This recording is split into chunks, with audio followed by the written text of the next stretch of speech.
Now, if you're a chocoholic, this is your cake recipe. There's no room for flour here. It's all about the chocolate. And it is bittersweet chocolate, so it's got that deep intensity to it.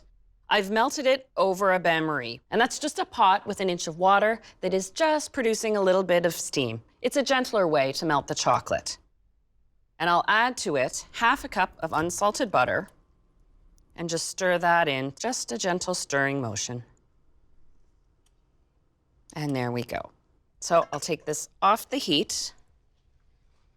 And for this recipe, you don't have to cool the chocolate to room temperature. It can still be warm. So I can get right to the next step, and that is whipping my egg whites. I've separated 7 eggs. When making my flourless chocolate torte, my secret ingredient is balsamic vinegar.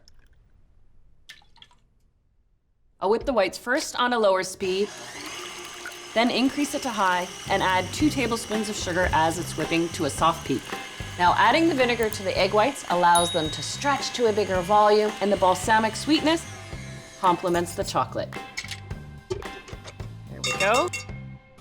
I'll transfer this to a bowl. Now, I do the whites first because they need a clean bowl to whip to full volume. For yolks, it doesn't matter, so I've saved myself washing a bowl. So I'll put my yolks right into this bowl and add half a cup of sugar, a teaspoon of vanilla, and a 1/4 teaspoon of salt. Now, the yolks, just like the whites, I'll whip on high speed until they hold a ribbon. So they're gonna double in volume and turn a pale, buttery color.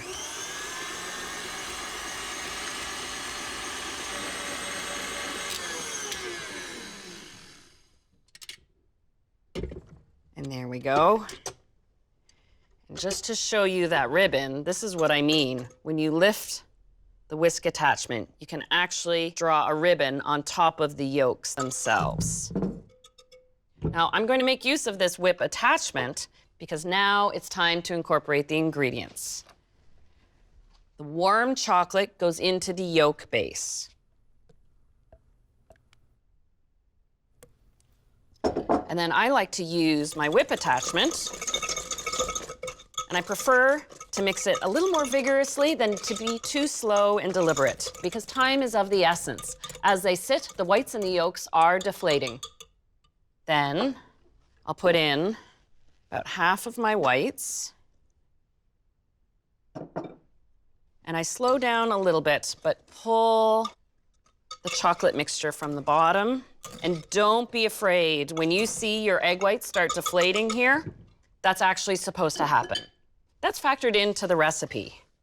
They're gonna remember that they were nice and fluffy, and they will bake back up to that point.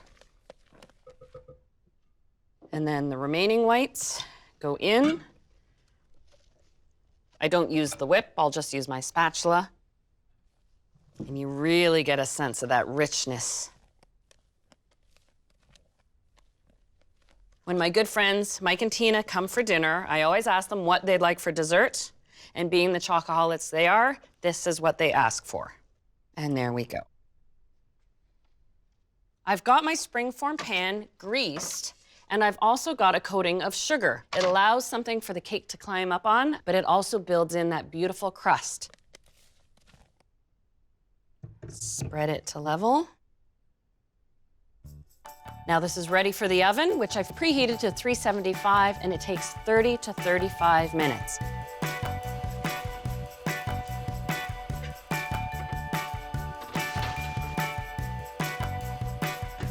And you'll watch the top go from this shiny gloss to more of a matte finish, and that's your sign that it's getting close to being done. Oh, all I can smell is chocolate. Now don't be afraid. You're gonna see this start sinking a little bit. It will collapse about an inch or so. I factor that into the recipe, but you do wanna let it cool completely, and then I'll chill it for a good 4 hours in the pan, in the fridge. Then you take it out of the pan, and it's time to serve.